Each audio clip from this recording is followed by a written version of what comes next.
논리구구단, 오늘은 롤모델 만들기라는 주제로 전해드리겠습니다. 항상 아버지 명성에 도전해 왔습니다. 어제 3월 31일 태극마크를 반납하고 은퇴한 차두리 선수. 차두리는 아버지 차범근을 롤모델로 삼아 선수 생활을 해왔지만 어느 순간 큰 벽을 느꼈다고 드러났습니다. 대한민국 축구사에 큰 족적을 남긴 차범근의 명성에 도전했지만 결국 실패했고 자책과 아쉬움만 남는다고 했습니다. 차두리는 은퇴식 경기에서 아버지로부터 꽃다발을 받고는 왈칵 눈물을 쏟았습니다. 차두리는 그래도 아버지는 가장 존경하고 가장 사랑하고 롤모델로 삼은 분이라고 말했습니다. 또 제가 한 것 이상으로 너무나 가분한 사랑을 받았습니다. 라고 말을 했습니다. 차두리 선수에게는 선수 생활 못지않게 길고 긴 지도자의 길이 열려 있습니다.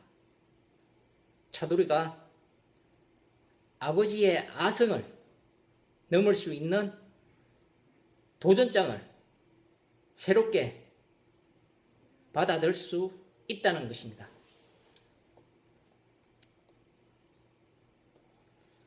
(1등이나) 선두를 벤치마킹한 후 따라잡는 것은 최고 전략 중에 하나로 꼽힙니다. 1등을 따라해서 1등을 따라잡는다는 것입니다.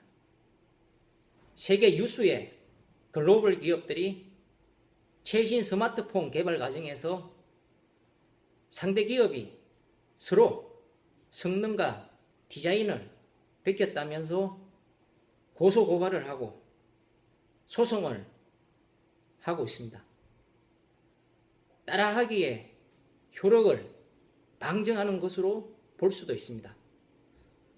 베끼기에 성공하면 추격자에서 선도자가 될 수가 있기 때문입니다.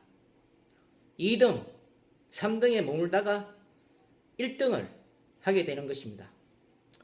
1등을 따라한 뒤 1등을 제치면 곧바로 1등이 된다는 의미인 것입니다. 그래서 1등이나 선도자들은 기술이나 기술 개발 과정을 굉장히 어렵고 복잡하게 해서 추격자들이 따라오지 못하게 하기도 합니다. 언론계에서도 가로석이나 섹션 발행 체제를 먼저 도입한 신문사가 있습니다. 이것이 독자들에게 호응을 얻자 경쟁신문에서는 따라하기식으로 쫓아갔습니다. 어느 자리에서 상대방이 뛰어난 화법이나 재미있는 이야기를 선보이면 이를 그대로 자신의 것으로 만들어서 다른 자리에서 써먹는 사람이 있습니다. 새로운 것을 가져다가 자신의 것으로 삼는 것입니다. 어느 조직에서나 업무 능력이 탁월하고 인품이 훌륭한 사람이 있습니다. 또는 새로운 분야를 개척한 사람도 있습니다.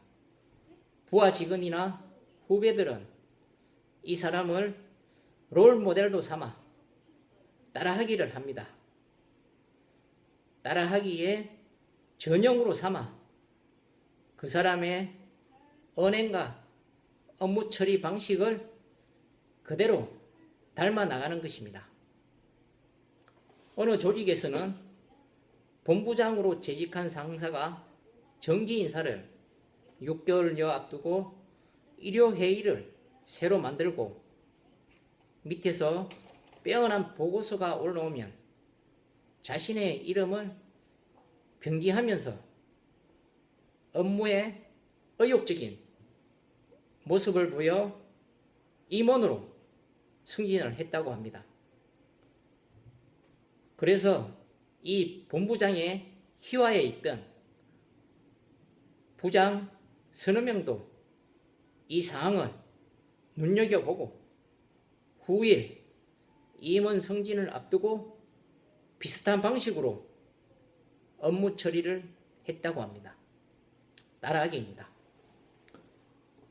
다른 사람 또는 경쟁 상대가 선점한 것을 따라서 하지만 시의성이 없거나 필요성이 없어 보일 때 뒷북을 친다고 합니다. 때로는 일부러 뒷북을 치기도 합니다. 언론사 기자들 사이에서 모두가 알고 있지만 앞장서서 기사를 쓰면 비난이 집중될 때 일부러 뒷북 보도를 하기도 합니다. 물론 대세에 지장이 없는 사안이 해당됩니다. 앞장서서 기사를 쓰게 되면 길게는 수개월간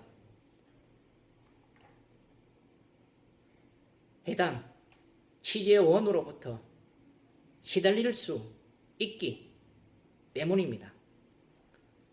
기업체의 여러 업무 추진 과정에서도 이러한 장면은 볼 수 있습니다.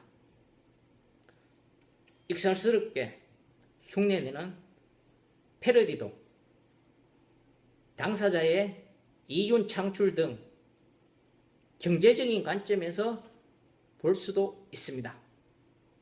이상 센서블 뉴스에서 전해드렸습니다.